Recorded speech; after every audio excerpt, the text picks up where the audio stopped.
Memasuki berita yang pertama, sayur rampai talang ialah hidangan khas Kabupaten Banyuasin.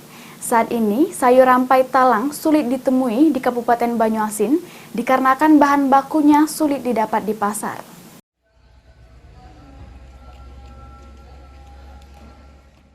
Sayur rampai talang, hidangan tradisional yang kaya akan cita rasa, telah menjadi ciri khas kuliner di Kabupaten Banyuasin.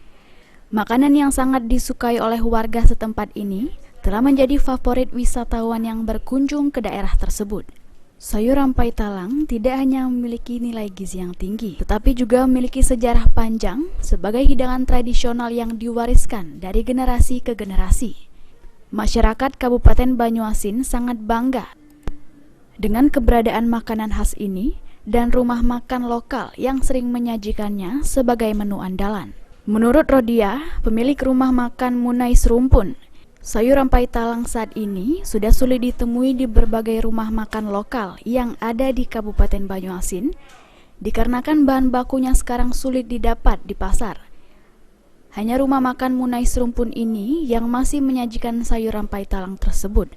Itu pun hanya Senin dan Rabu saja untuk penyajiannya. Karena nyari bahannya juga di pasar agak susah ini. Kita cuma dijadwal Senin dengan Rabu.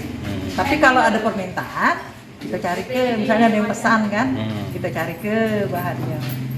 Itu bahan apa yang lebih cenderung susah untuk kita cari sekarang ini?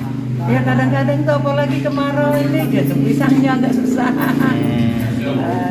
Padinya juga susah. Kalau ubi kan banyak, kalau ini.